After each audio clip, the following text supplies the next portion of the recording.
So after we brew those great beers and we're serving in the tasting room, it's always nice to kind of just step back and watch people drinking them, having fun, and kind of setting the tone for either when they're getting off work or about to enjoy their weekend. My favorite part of the job is getting to talk to different customers, just hearing their story, hearing where they came from and where they're off to. My favorite part about Topa is the vibe. From the day I walked in this place, it was just there. Good people, good beer, good food. When the food trucks are around, and it's a good place.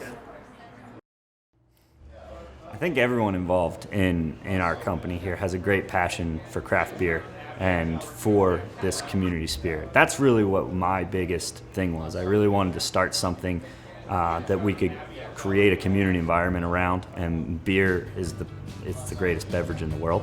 So it's a great way to get people together and get people together. So that was really my main passion of trying to create Topa.